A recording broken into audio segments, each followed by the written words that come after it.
کمزوروں پر رحم نہ کرنے والا طاقتور سے مار کھاتا ہے۔ دشمن سے ہمیشہ بچو اور دوست سے اس وقت بچو جب وہ تمہاری تعریف کرنے لگے۔ اس کی ہمت پر قربان جو نیکی کا کام اخلاص کے ساتھ کرتا ہے۔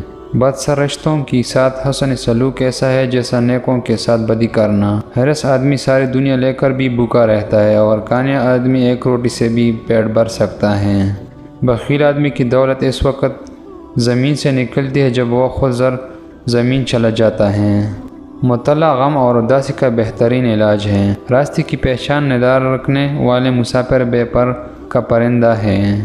رزق کی کمی اور زیادتی دونوں ہی برائی کی طرف لے جاتی ہیں۔ دنیا داری نام ہے اللہ سے غافل ہو جانے کا۔ ضرورت زندگی اور بال بچوں کی پرورش کرنا دنیا داری نہیں۔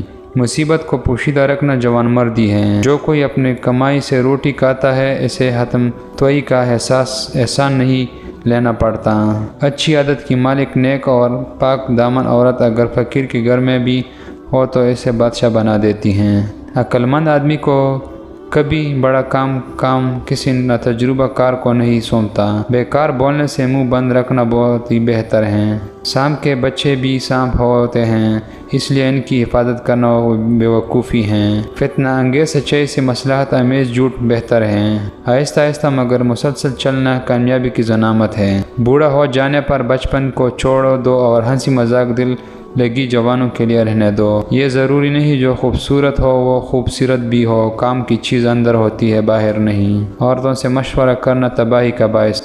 شیخ سعدی سے کسی نے پوچھا کوئی عورت بہتر ہے پاک دامن یا پھر حسین عورت؟ فرمایا حسین عورت سے پاک دامن عورت بہتر ہے کیونکہ حسین عورت جوہرات کا صرف ایک ٹکڑا ہوتا ہے جبکہ پاک دامن عورت پورا ایک خزانہ ہوتا ہے۔